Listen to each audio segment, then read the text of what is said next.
Clyde Property in Perth, award-winning letting and estate agents, proud sponsors of Saints TV. Congratulations, Tommy, another good result. What was your take in the game? Well, I thought it was a good game. Both sides, I thought passed the ball well, wanted to play in the right manner. Inverness, are a quality team. We talked and worked about being patient and disciplined when we didn't have the ball and work off a shape. And at times in the first half they had the ball for good periods of time, but didn't really create many clear-cut opportunities, which was all down to how hard we worked. I thought the first half we had the two best opportunities, with one cleared off the line, and Michael Holland, a great save from Brill. Started the second half really well and had the better chances. Got the goal off the penalty.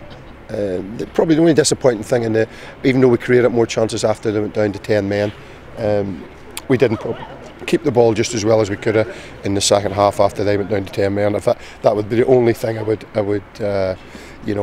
like to see us improve on. And how did you see the red card and the penalty? Well, I mean, the penalty, Brian said there's contact and he goes down. Now,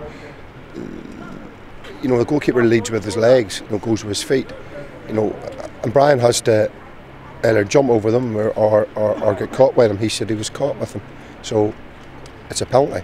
Now they might argue that there's minimal contact.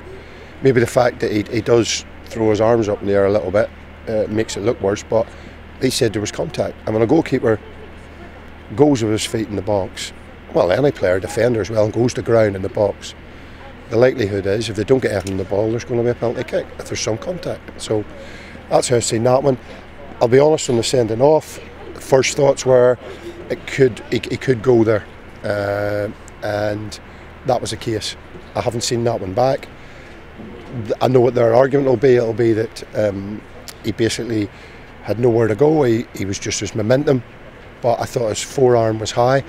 You could say that that's him protecting himself. The referee's seen it a different way, so the referee's made the decision. Lots of strong performances today, and Lee Croft getting man of the match. How well has he played in the last few weeks? He's played well, but knowing Crofty, he'll know what I'm going to say. I still want more from him. I still have to. I think there should be more from him, the quality that he has, but his work rate, his fitness levels, and he's one of maybe two or three that fully deserved the man of the match today. But I'm really pleased for him. He's really knuckled down, and now I think he can see the benefits of getting himself really fit and staying really fit. Another clean sheet as well. Where would you rank our defence and goalkeeper amongst others in the league? Well, I mean, I'm happy with the squad I've got. I would go to war with them. They'll fight for you to the last minute. So I just look at them, and I mean, Fraser again today playing with a broken nose and headers, and Al making saves when he has to, Cup tie, Eastie putting their head in, Ando as well. They'll put their bodies on the line for the team, and first and foremost that's what defenders and goalkeepers must do. Chris Miller went off, and is he okay? James McFadden, will he come back for next week? Chris has got a muscle injury. We'll have a look at that. He's getting a bit of stick about it because it seems to be a pattern when he comes back from Christmas party. He always seems to pick up an injury, but we'll assess him tomorrow and we'll see how serious it is. I don't think it's that serious.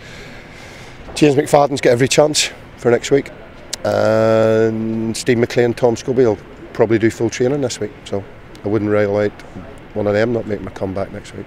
How much are you looking forward to the Tayside derby next week with Dundee United? Yeah, good. They should bring out, they're going well. They should bring a big crowd down with them again. They're always, good games. We've got to try and reverse what happened up at Tannadice and get a victory. This week STV highlighted Scott Brown as a player to look out for in 2015. Any other players in the St Johnstone players breaking through that you think St Johnstone fans look out for? Yeah, they are. I mean, I think it's a bit unfair. They want you to highlight one player, but we've got quite a few. I nominated Scott, highlighted Scott, because I think he's been on.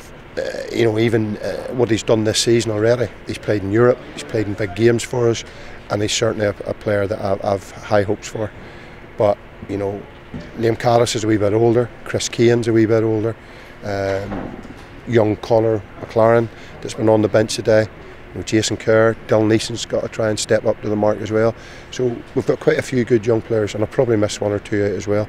But if you look at Conor McLaren, he's left Celtic to come to us. He's a local boy, he's only 17, and within sort of 5 months of him being at the club, he's a sub for the first team, and I would have no problems if need be today putting him on. Jason Kerr as well is another one at 17's been on the bench. So we've got a good crop coming through. They will have to be patient. They still have a lot of development to do, but they'll get an opportunity.